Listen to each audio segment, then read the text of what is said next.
اللهم صل على محمد وآل محمد.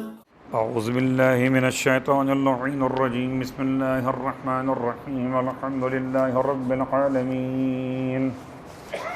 الصلاة والسلام على اشرف الانبیاء والمرسلین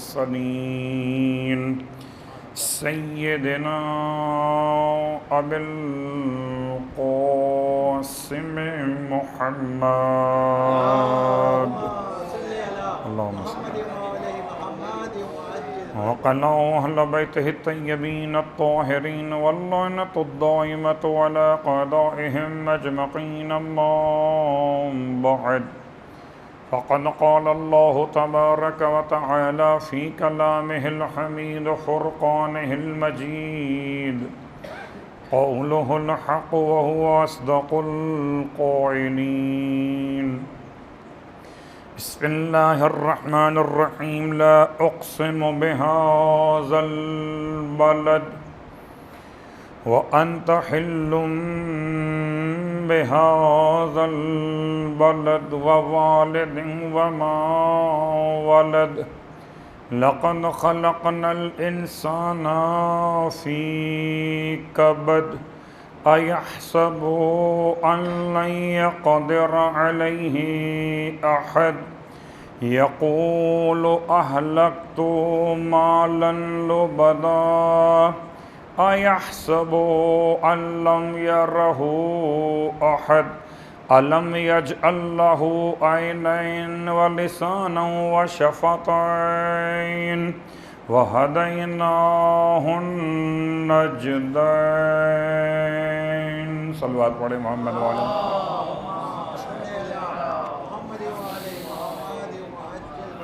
تعریفیں اس خدا کے لیے جس نے کائنات کو اپنی رحمتوں کے عنوان کے ساتھ مربوط فرما دیا، اور تمام ہدیہ درود و سلام ان ازواج مقدسات کے لیے جن کی وجہ سے رحمت بنا دی گئی. وہ نہ ہوتے تو رحمت نہ ہوتی. الحمدللہ الذی جعلنا من المتمسکین بالقرآن العظیم وجعلنا من المتمسکین بولایت علی ابن ابی طالب علیہ السلام. وجعلنا وإياكم إن شاء الله من الطالبين بثأر الحسين مع وليه الإمام المهدي من آل محمد علیہم السلام.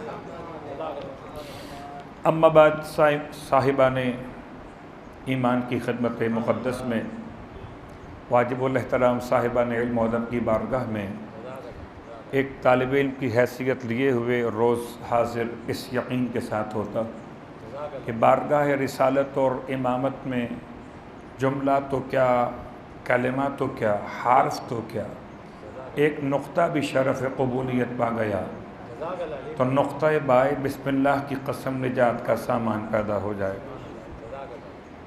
یقیناً تفسیر قرآن اور اس کے ساتھ ساتھ کچھ بیان ماہ مبارکہ رمضان اور ماہ مبارکہ رمضان کے روزوں کی اہمیت کے اعتبار سے بہت ساری باتیں آپ کی خدمت میں علماء بیان کرتے رہتے کہ خدا کا بڑا احسان لطف و کرم جب معصوم سے پوچھا گیا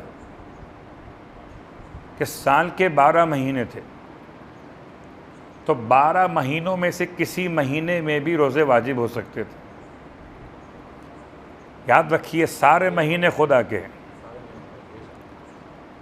اور سارے مہینے خدا کے تو اختیار بھی خدا کا ہے. وہ چاہتا تو ذی الحج کا مہینہ قرار دیتا، وہ چاہتا تو رجب المرجب 4 محترم مہینے ان میں روزے واجب قرار نہیں دیے گئے. رجب المرجب، ذی قعدۃ الحرام، ذی الحجۃ الحرام اور محرم الحرام، ان 4 محترم مہینوں میں پروردگار نے روزے واجب قرار نہیں دیے. کیوں؟ اس ماہ مبارک میں کیوں قرار دیے؟ تو بہت ساری روایات کا خلاصہ ہو سکتا ہے الگ الگ مل جائے، البتہ امام جعفر صادق علیہ السلام ارشاد فرماتے ہیں، اور یہ وہی جملہ ہے جو قرآن مجید فرقان حمید میں سورہ مبارکہ البقرہ کی آیت نمبر 185 میں ہے، شہر رمضان الذی انزل فیہ القرآن۔ اس ماہ مبارک میں روزے واجب اس لیے خاص طور سے کیے گئے کہ اس ماہ مبارک میں خدا نے قرآن مجید کو نازل کیا، اور خدا چاہتا ہے کہ روزے اس مہینے میں ہوں، اس مہینے میں قرآن نازل کیا گیا۔ اب خدا یہ چاہتا ہے تو کوئی تعلق ہے روزے کا اور قرآن کا، تو آئیے تلاش کرتے ہیں کیا تعلق ہے۔ بہت غور کیجیے گا کہ سارا سال تلاوت کرتے، اور ابھی اتفاق سے مختلف ایصال ثواب کی مجالس کی خدمت کا شرف، تو ایک جملہ ابھی آپ کی خدمت میں آنے سے پہلے بیان کر رہا تھا، اس ایک جملے کی تکرار آپ کی خدمت میں کہ واقعاً انسان سوچے تو بہت کچھ ہے، اور نہ سوچے تو کچھ بھی اس کے ہاتھ میں نہیں ہے، کہ سال کے 11 مہینے آپ اگر اپنے مرحوم کی فاتحہ خوانی کرواتے ہیں، ایصال ثواب برسی کے نام سے اور کہ چہلم کے نام سے، کہ ترہیم کے نام سے، کہ صوم کے نام سے، یا کسی اور حوالے سے، تو سال کے 11 مہینوں میں ایک مرتبہ فاتحہ کا مطلب 7 آیتوں کی تلاوت، اور اس ماہ مبارک میں فاتحہ کی تلاوت کا مطلب 7 قرآن کی تلاوت کا ثواب۔ تو کبھی یہ سوچ کر اس ماہ مبارک کو ماہ ایصال ثواب قرار دیجئے کہ اس مبارک مہینے میں خدا نے ڈسکاؤنٹ اتنا دیا ہے کہ جس مہینے میں قرآن نازل ہوا، قرآن کی سالگرہ کا مہینہ ہے۔ گرچہ یہ بحث بہت طویل ہو سکتی کہ آیا واقعاً قرآن ماہ رمضان میں نازل ہوا؟ صلوات پڑھے محمد و آل محمد۔ اس کے لیے اشارہ مکمل کرتے ہوئے کہ رجب المرجب کی 27 تاریخ تھی، جب غار حرا میں جبل نور، جبل قرآن، مکۃ المکرمہ، اللہ کے حبیب پر جبرائیل امین پہلی 5 آیتوں کی وحی لے کر نازل ہوئے۔ تو ماہ رمضان نہیں ہے، یہ ماہ رجب المرجب ہے۔ تو ماہ رجب المرجب میں قرآن کے نزول کا آغاز ہوا۔ اس کا مطلب کہ اس رجب سے پہلے، اس رجب کے آنے سے پہلے پچھلا ماہ رمضان جو گزر چکا تھا، اس میں سارا قرآن قلب مصطفیٰ پہ نازل ہو چکا ہے، اور اب قلب مصطفیٰ سے لسان مصطفیٰ تک کا سفر ہے۔ اس کی پہلی فلائٹ ہے 27 رجب کو۔ اس کو آسان کر لیتے، قرآن کا نزول مکمل ہوا 23 سال کے اندر، اور قرآن ایک رات پہ نازل ہوا۔ تو دونوں باتوں میں سے کون سی بات صحیح ہے؟ اس کو کہتے ہیں ایک تدریجی ہے، ایک دفعی ہے۔ اب یہ اصطلاحات تو علماء کے اعتبار سے ہیں، ہمارے اور آپ کے کام کے لیے تو آسان مثالیں چاہیے طلباء کے لیے۔ تو آپ کبھی غور کیجئے کہ شام ماہ مبارکہ رمضان میں یا محرم الحرام میں سبیل کا انتظام، البتہ سبیل کا لفظ محرم میں استعمال ہوتا ہے، اور روزہ افطار کرانے کا عنوان ماہ رمضان میں استعمال ہوتا ہے، لیکن طریقہ ایک ہی ہے کہ بناتے ہیں شربت بڑے برتن میں۔ جب شربت بناتے ہیں تو 3 کلو کے 5 کلو چینی ایک ساتھ ڈالتے ہیں، روح افزا کی 5 بوتلیں کھول کے ایک ساتھ ڈالتے ہیں، برف 5 کلو کے 5 سے زیادہ ایک ساتھ ڈال دیتے، پانی ٹب بھر دیتے، اور جب شربت اس میں تیار ہو جاتا ہے تو پھر نیچے گلاسوں میں، جگ میں لے کر اسے تدریجاً تقسیم کرتے ہیں۔ ایک دفعاً ہے، ایک تدریجاً ہے۔ جو شربت بنا بڑے برتن میں وہ دفعاً ہے کہ برتن بڑا تھا تو ظرف کے لحاظ سے زیادہ بنا، پھر چھوٹے چھوٹے گلاسوں میں آنے والوں کے اس احتیاج کو دیکھتے ہوئے تدریجاً بانٹا گیا. تو قرآن آیا دفعاً مصطفیٰ کے لیے، تدریجاً آیا امت مصطفیٰ کے لیے. تو سمجھیے مصطفیٰ کی ایک رات امت کے 23 سال. صلوات پڑھے محمد وآل محمد. تو قرآن کا نزول دو اعتبار سے، دفعی اور تدریجی، درجہ بدرجہ، آیت با آیت نازل ہوتا گیا. تو اس ماہ مبارک میں روزے واجب کیوں کیے گئے؟ شہر رمضان الذی انزل فیہ القرآن، اس لیے روزے واجب کیے گئے کہ اسی مبارک مہینے میں اللہ نے قرآن کو نازل کیا.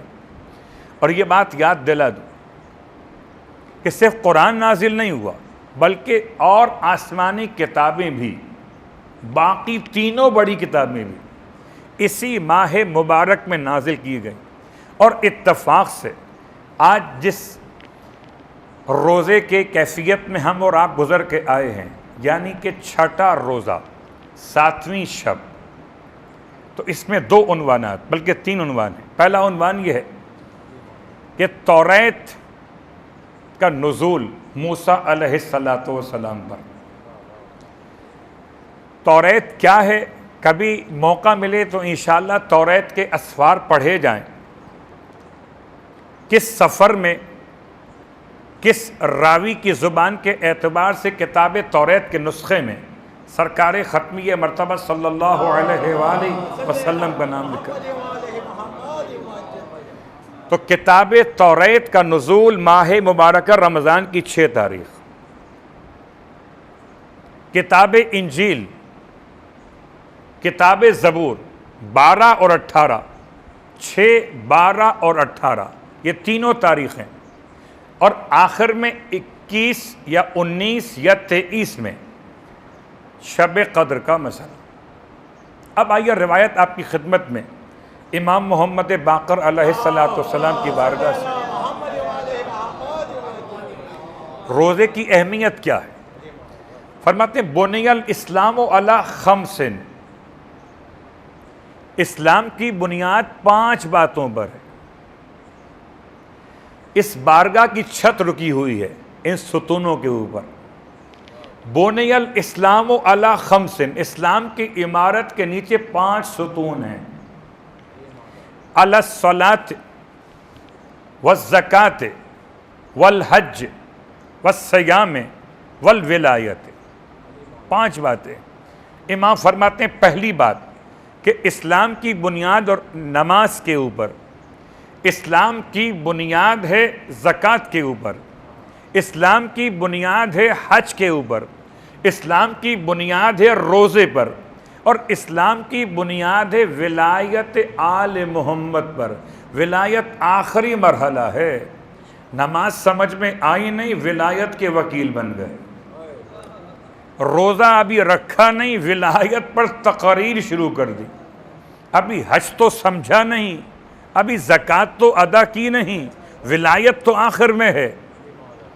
تو ولایت کے سمجھنے کے زینوں کو عبادت کہتے ہیں.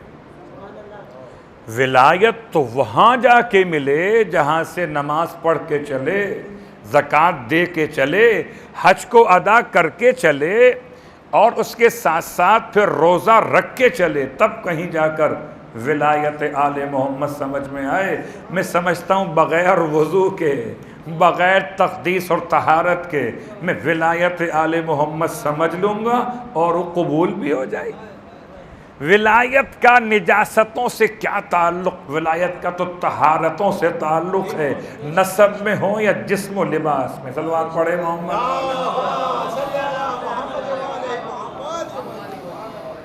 تو 5ویں امام کے الفاظ کے اعتبار سے اب رہا مسئلہ پروردگار نے روزے واجب کیوں کیے. ایک مسئلہ پروردگار روزے واجب کیوں کرتا.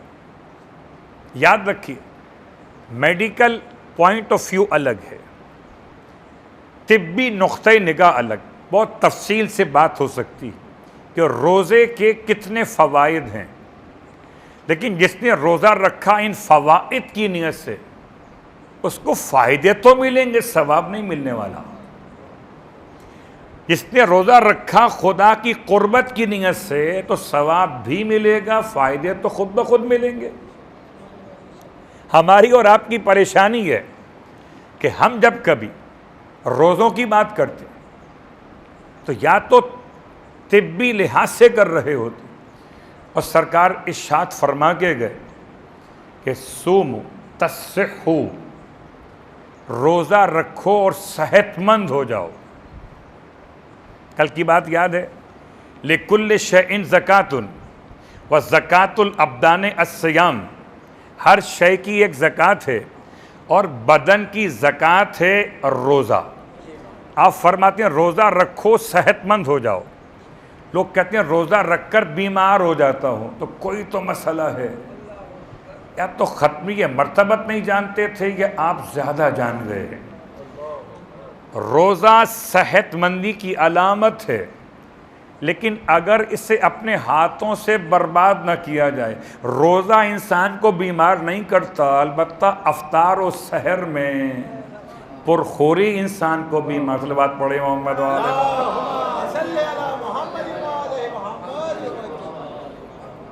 اللہ اکبر۔ اس اعتبار سے آج کی حد تک بات کو روکتے ہوئے کہ روزے کے سارے مسائل اپنے مقام پر، لیکن ایک آخری روایت کہ پروردگار نے روزے کو واجب کیوں کیا، بہت ساری روایتوں میں سے ایک روایت فرماتے معصوم امام جعفر صادق علیہ السلام، انما فرض اللہ الصیام،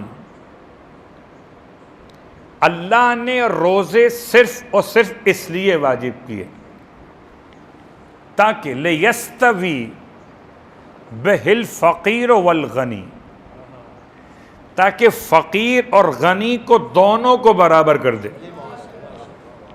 اللہ اکبر، کیا بہترین طریقہ خدا نے اختیار کیا۔ یہیں سے بات میں جوڑ رہا ہوں کہ سال بھر وہ اپنے مقام پر اتفاق سے پچھلے خطبہ جمعہ میں اشارہ کیا تھا، روزہ چھوٹنا اور روزہ چھوڑنا۔ روزہ چھوٹنے پر مسئلہ اور ہے، روزہ چھوڑنے پر مسئلہ اور ہے۔ چھوٹا شرعی عذر کے ساتھ تو ایک کے بدلے ایک ہے، اور چھوڑا شرعی عذر کے بغیر تو ایک کے بدلے 61 ہیں، اور اگر 61 نہ رکھ سکو تو 60 کے بدلے میں 60 مسکینوں کو کھانا کھلا دو۔ خدا چاہتا ہے کسی بہانے سے غنی نکلے اور مسکین تک پہنچے، بہانہ کوئی ہو، کوئی بہانہ ہو کہ غنی مسکین تک پہنچے۔ اگر بڑھاپا ہو تو فدیہ، اگر بیماری ہو نہ ٹل سکے تو فدیہ، اگر انسان انتقال کر جائے اور آغائے سیستانی کا مقلد ہو تو بڑے بیٹے کے لیے روزوں کی قضا کے علاوہ ایک اور آپشن فدیہ، فدیہ اور فدیہ اور فدیہ، 750 گرام آٹا یا خوراک۔ یہ کیوں؟ تاکہ غنی پہچان لے کہ فقیر کے مسائل کیا ہے۔ بہانہ خدا نے ایسا بنایا کہ اس ماہ مبارک کی برکت سے دو کام کیے، ایک مجھے کھانے سے روکا اور ایک مجھے کھلانے پر آمادہ کیا تاکہ اپنی صفت سے قریب کر لے۔ کل کی بات یاد ہے، خدا کھاتا نہیں مگر کھلاتا ضرور ہے۔ تو ہم ان دو صفات میں اللہ سے قریب ہو جاتے اس ماہ مبارک کی برکت سے، کہ خود نہیں کھاتے مگر کھلاتے۔ اور آئیے اسی سے اپنے تفسیر کو مربوط کرتے ہوئے، کل آپ کی خدمت میں گرچہ کچھ ٹکڑے پرسوں بیان ہوئے سورہ بلد کے، کچھ کل بیان ہوئے۔ بلد کیا یہ آپ سن چکے، اس سے مراد کیا آپ تک بات پہنچا دی گئی۔ پروردگار نے قسم کھائی کیوں یہ بتا دیا گیا کہ خدا مکے کی قسم اس لیے نہیں کھاتا کہ وہ مکہ ہے، اس لیے کھاتا ہے کہ مصطفیٰ کا شہر ہے۔ تو جس شہر میں مصطفیٰ رہیں اگر وہ شہر قابل قسم ہو جائے تو جس گھر میں مصطفیٰ رہیں وہ گھر کیوں نہ قابل قسم قرار پائے۔ جس شہر میں مصطفیٰ چلیں وہ شہر بلد امین قرار پائے، تو جس گود میں مصطفیٰ بیٹھیں وہ کیوں نہ کل ایمان کے والد کی گود کے نام سے یاد کیا جائے۔ تو لفظ بلد واضح ہو چکا، قسم کیوں کھائی بات واضح ہو چکی کہ مکے والے مکے کا احترام بہت کرتے تھے۔ پھر اپنی بات کو مضبوط کر سورہ الفیل کے ساتھ، سورہ فیل میں خدا نے ہاتھیوں والا قصہ کیوں بیان کیا تھا؟ تاکہ کفار مکہ کو بتا دے کہ جو خدا اپنے کعبے کو بچا سکتا ہے وہ خدا اپنے محمد کو بچا سکتا ہے، اور تم نہ کل کعبے کو بچا سکے تھے اور نہ تم محمد کو مار سکو گے، ممکن نہیں۔ بس فرق اتنا ہے کہ جب بچایا تھا کعبے کو تو بچایا باپ کے ہاتھوں، اور جب بچائے گا مصطفیٰ کو تو بچائے گا بیٹے اور پوتے کے ہاتھوں۔ وہاں عبد المطلب ہیں، یہاں ابو طالب ہیں، اور علی ابن ابی طالب علیہ السلام۔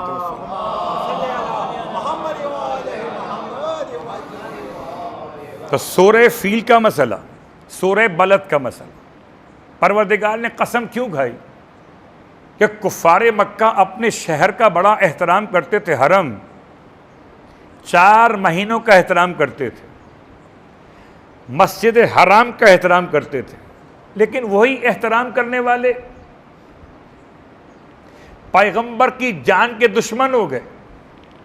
تو خدا نے قسم کھائی کہ قسم ہے اس شہر کی جس میں محمد رہتے ہو، اور قسم ہے والد کی اور اولاد کی، اور والد اور اولاد سے مراد 5 تفسیریں میں بیان کر چکا، 5ویں پھر دہراتا ہوں کہ والد سے مراد امیر المومنین ہیں، اور اولاد سے مراد ائمہ طاہرین علیہم الصلاۃ والسلام۔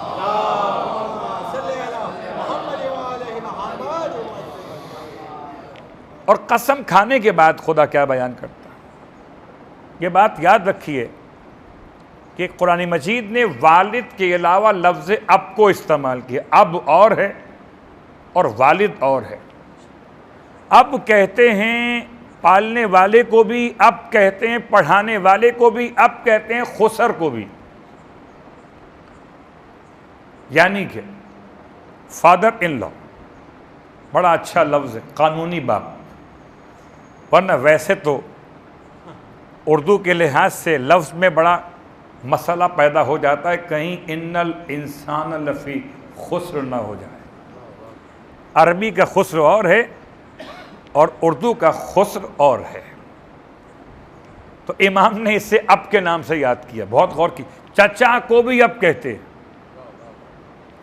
اسی لیے ابراہیم علیہ السلام کے لیے قرآن نے استعمال کیا آزر کے لیے اب۔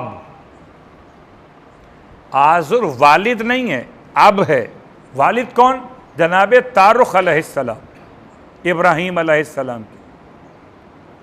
لیکن یہاں پروردگار نے والد کہا، اس کا مطلب گنجائش اب والی نہیں ہے کہ نہ کوئی معلم مراد ہے، نہ کوئی خسر مراد ہے، نہ کوئی اور چچا وغیرہ مراد، یہاں صرف وہ مراد کہ جو نسبت میں والد ہے اور اس کی اولاد ولادت کے عنوان میں ہے۔ اور اس کے بعد پروردگار نے ایک جملہ استعمال کہ لقد خلقنا الانسان فی کبد۔ پورے قرآن مجید میں ایک ہی مقام پر لفظ کبد آیا ہے اور کہیں استعمال نہیں۔ بہت ساری آیتیں انسان کی خلقت کے بارے میں۔ صاحبان فہم و ادب کی بارگاہ میں لام اور قد دونوں تاکید کے لیے، کیوں کہ یہ صیغہ ماضی پر وارد ہوئے، تو دونوں تاکید کے لیے۔ اور جب 2 تاکید کے کلمات آ جائیں حروف تو ترجمہ ایک کا کیا جاتا ہے۔ ترجمہ یہ نہیں ہو سکتا کہ ضرور بالضرور، عربی میں ایسا کوئی ترجمہ نہیں ہے۔ لقد خلقنا الانسان فی کبد، ضرور ہم نے انسان کو خلق کیا فی کبد، کبد میں۔ کبد کیا ہے؟ کبد کا عام ترجمہ ہے رنج اور آزمائش، سختی اور تکلیف۔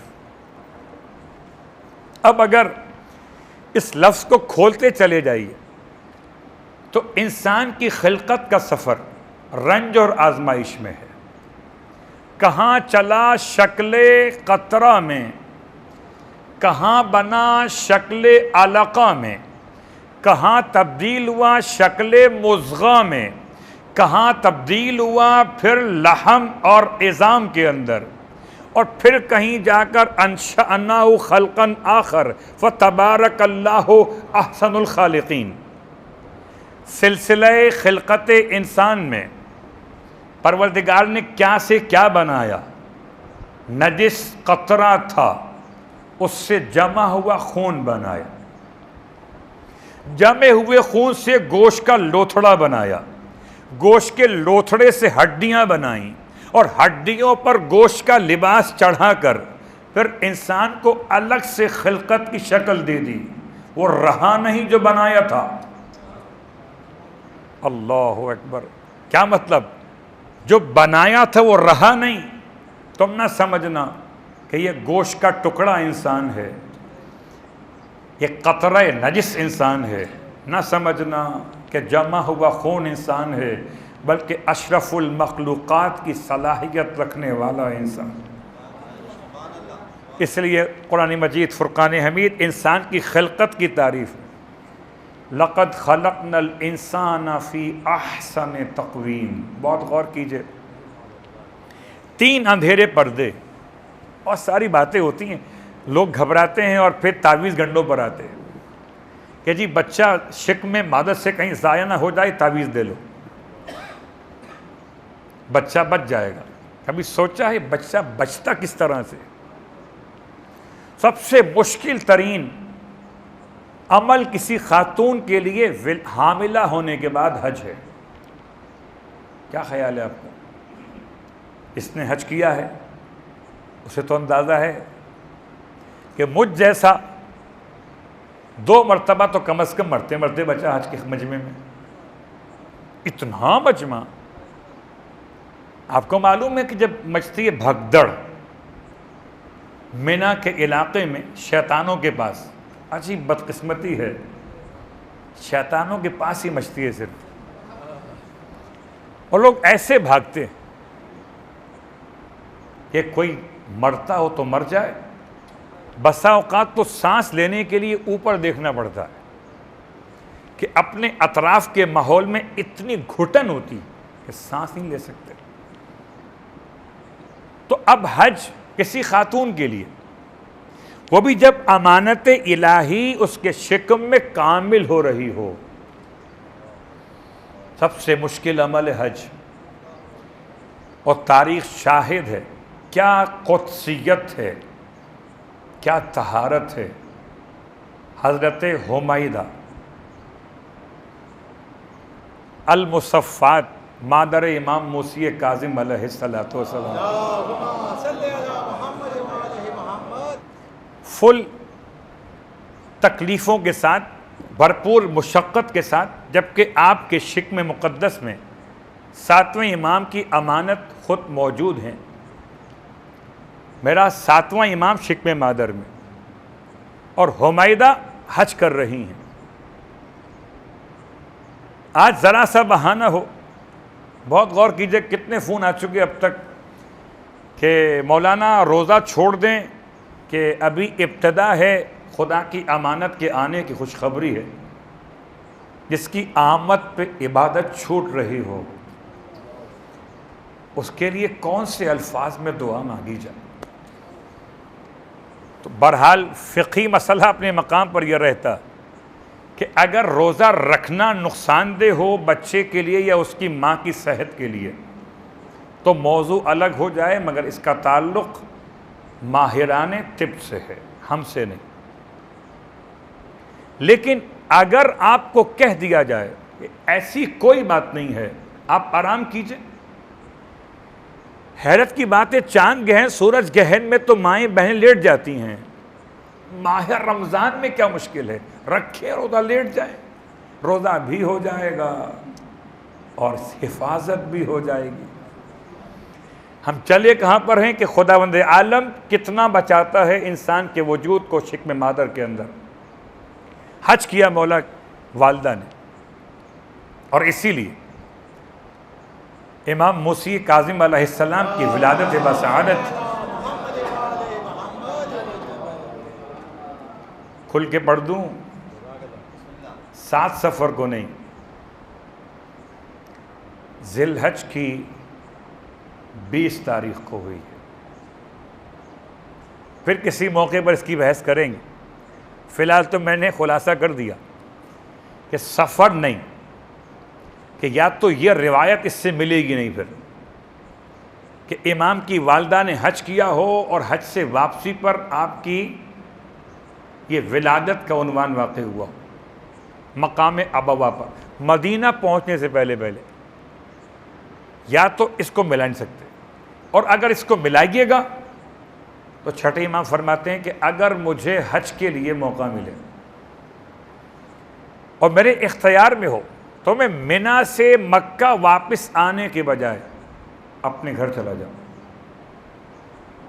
بہت غور کیجیے گا، وہ 40 دن کا حج، وہ 56 دن کا حج، وہ 70 دن کا حج، ایک زمانہ گزرا ہے کہ جب لوگ اتنی دنوں تک قیام کرنے پر مجبور ہوتے تھے ذریعہ سفر کی وجہ سے،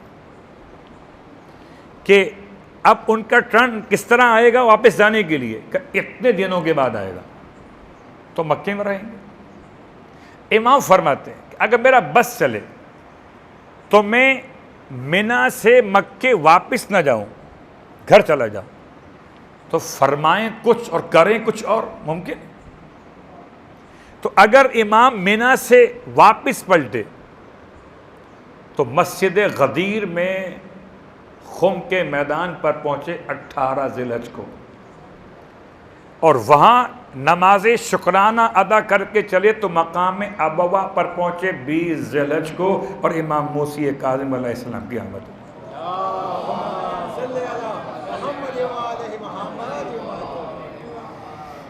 تو اصل موضوع امام کی تاریخ پر بحث نہیں کرنا تھی، بیچ میں بات آ گئی۔ اصل موضوع یہ کہ پروردگار کا نظام دیکھیے، اتنے سخت حالات میں سخت ترین حج، آج کا حج نہیں، اس زمانے کا حج، کنکر پہ چلنے والا حج، پتھروں پہ بیٹھنے والا حج، سواری اونٹ کی اس پر بیٹھ کر جانے والا حج، اتنا ڈس بیلنس ہو سواری، اور خدا امانت کو محفوظ رکھے کہ اس نے 3 اندھیرے پردوں میں انسان کو رکھا ہے، 3 اندھیرے پردے، ایک شکم مادر کا اندھیرا، ایک رحم مادر کا اندھیرا، اور تیسرا اس جھلی کا اندھیرا جس کے اندر پانی کے ساتھ بچے کو محفوظ رکھا گیا۔ تو 3 اس کے سیکیورٹی کی لائنیں بنائی گئیں کہ اگر کوئی اٹیک ہوتا بھی ہے ماں کے وجود پر تو پہلے شکم مادر، اس کی ضربت کا اثر بہت مشکل سے کہیں آئے تو پھر رحم مادر کی دیوار موجود ہے، رحم مادر کے بعد پھر وہ خاص پانی کا حوالہ کہ جس میں چوٹ لگنے کا امکان اور بھی کم ہو جاتا ہے پانی کی وجہ سے۔ انسان کیا سمجھ سکتا ہے خدا کے نظام؟ لقد خلقنا الانسان فی احسن تقویم۔ سوچتا ہوں پروردگار کوئی ماہر سے ماہر مصور اگر تصویر بنائے اور لائٹیں آف کر دی جائیں، بناؤ تصویر، رات کا وقت ہے، اندھیرے میں تصویر بنا لے گا؟ ہاں کچھ ہیں دیوانے جن کے ہاتھوں کو بڑی پریکٹس سے کاٹنے واٹنے کی تو وہ آنکھوں پٹی باندھ دیتے ہیں، وہ الگ موضوع، پتہ نہیں صحیح ہے یا غلط،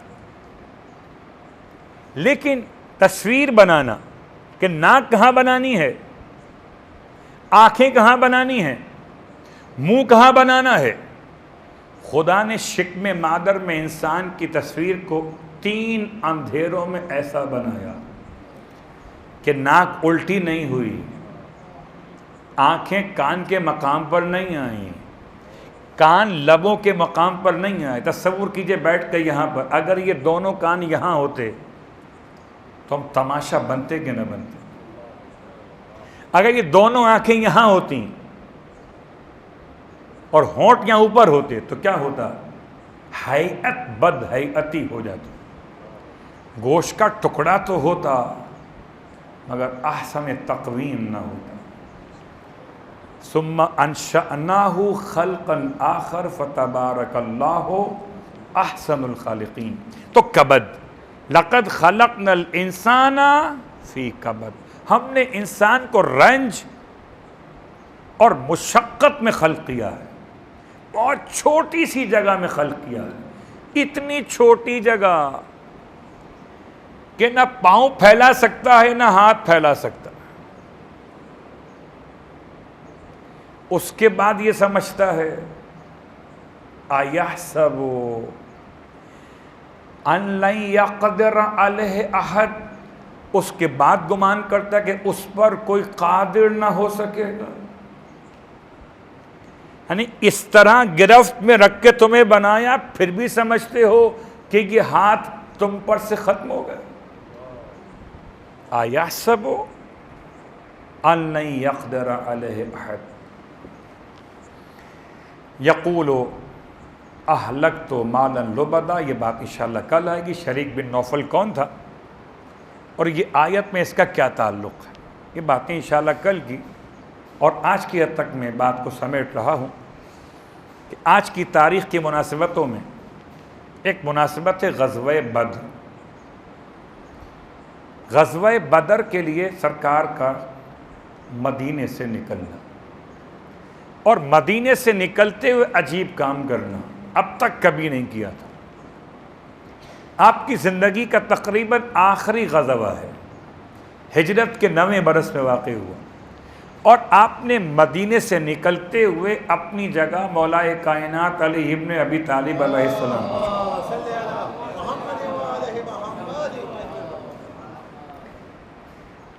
اب آپ کا سفر کتنا طولانی ہے کہ آپ چلے 7 کو ہیں اور یہ جنگ واقع ہوئی جو کہ نہیں ہوئی۔ بدر الکبریٰ کے نام سے الگ موضوع، بدر صغریٰ الگ۔ کب کا؟ 10 دن کے بعد کا واقعہ، اللہ کے رسول کا جانا غزوہ بدر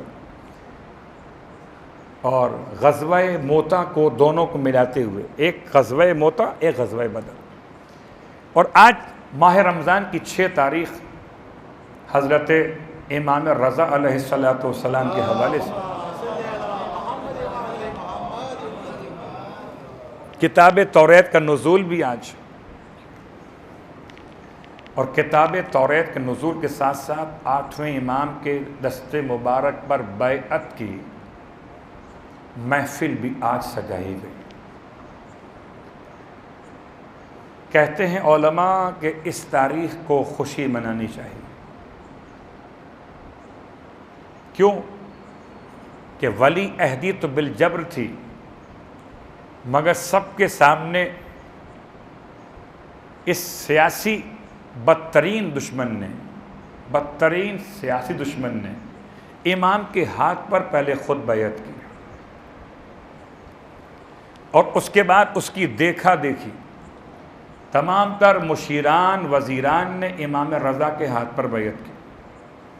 تو چلیے ایک بات تو واضح ہو گئی کہ غلطیوں کا اندازہ ہو گیا، بیعت مانگ نہیں سکتے، بیعت کر سکتے۔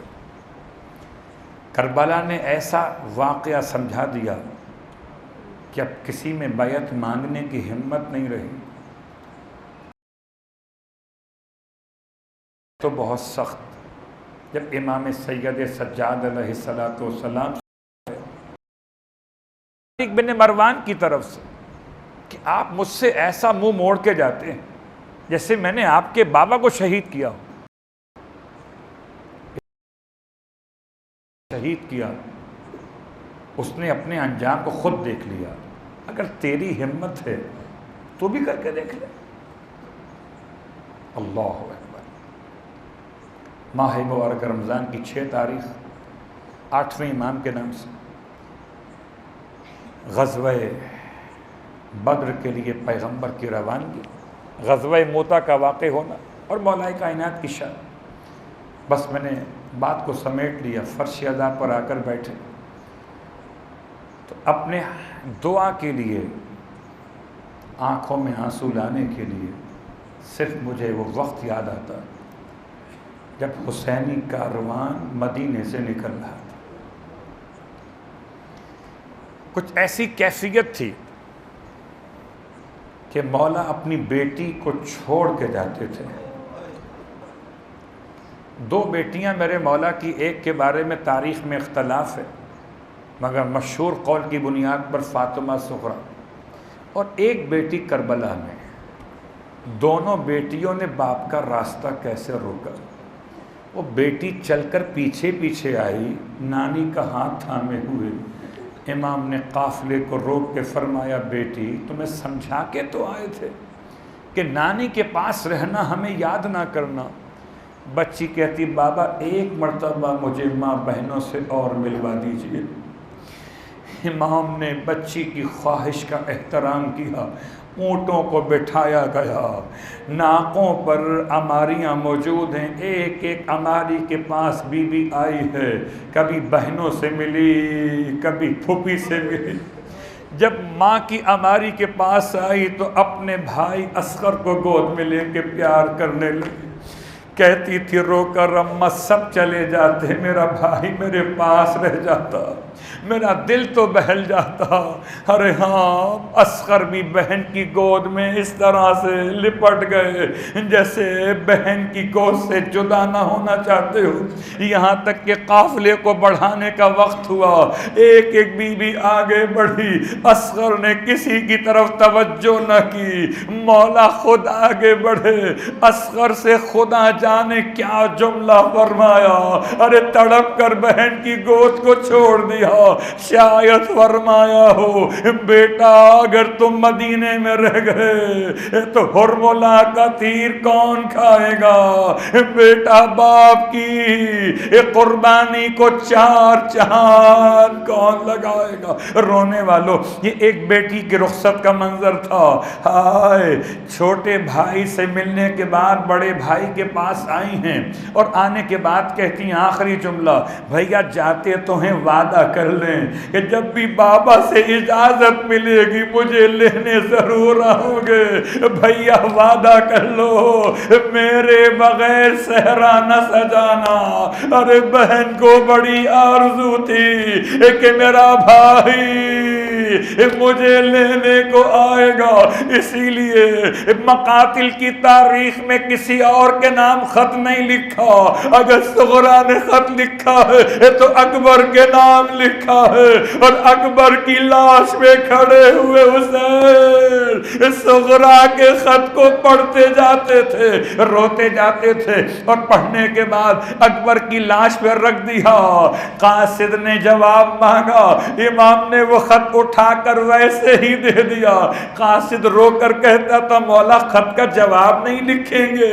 فرمایا لے جاؤ، اس پر جو خون لگا ہوا ہے یہی صغریٰ کے خط کا جواب ہے۔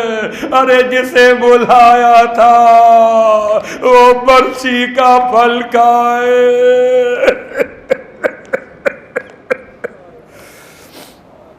اللہ ولعنۃ اللہ علی القوم الظالمین وسیعلم الذین ظلموا ای منقلب ینقلبون۔ بار اللہ واسطہ محمد و آل محمد کا ہماری اس عبادت کو اپنی بارگاہ میں قبول و مقبول فرما۔ بار اللہ واسطہ محمد و آل محمد کا پروردگار تمام حاضرین مجلس کی حوائج شرعیہ کو پورا فرما۔ بار اللہ واسطہ محمد و آل محمد کا پروردگار تمام تر محرومین کی مغفرت فرما، تمام شہدائے ملت کے درجات بلند فرما، تمام لاپتہ عزاداران کی بازیابی کے اسباب فراہم فرما۔ بار اللہ واسطہ محمد و آل محمد کا کوئی غم نہ دے سوائے غم آل رسول کے۔ بار اللہ واسطہ محمد و آل محمد کا خاص طور سے وبا اور وائرس سے تمام اہل ایمان کو، اہل اسلام کو، تمام انسانیت کو محفوظ فرما۔ تمام تر باطل قوتوں کی جو سازشیں ہیں ان کو ناکام و نامراد فرما۔ پروردگار جو امام زمانہ کی آمد میں رکاوٹ بننے جا رہے ہیں ان تمام رکاوٹوں کو دور فرما۔ دجالی طاقتوں کو، فری میسنز کو، تمام تر باطل قوتوں کو ان کے مقاصد میں ناکام و نامراد فرما۔ بار اللہ واسطہ محمد و آل محمد کا ہمیں اپنے ایمان کے لیے پروردگار استقبال کی توفیق عطا فرما۔ انتظار تو بہت کر لیا، اب استقبال کرنا ہے، راہیں ہموار کرنے کی توفیق عطا فرما۔ بار اللہ واسطہ محمد و آل محمد کا ہماری تمام دعائیں بحق امام رضا علیہ السلام قبول فرما۔ ایک مرتبہ سورہ الحمد و 3 مرتبہ سورہ اخلاص کی تلاوت کی التماس۔ سید آفتاب حسین نقوی، سید فرخ آفتاب نقوی، کنیز فاطمہ عباسی بیگم، حسینی بیگم، سید محمد عباس، صالحہ خاتون، مریم معراج اور رفعت زہرا، ان تمام کے لیے، آپ حضرات کے مرحومین تمام شہدائے ملت کے لیے، خاص طور سے جن کا کوئی فاتحہ پڑھنے والا موجود نہیں، ان تمام مومنین اور مومنات کو یاد فرماتے ہوئے مولانا اور نقوی کو بھی یاد فرماتے ہوئے ارسال فرماتے۔ اللہم صلی علی محمد و آل محمد۔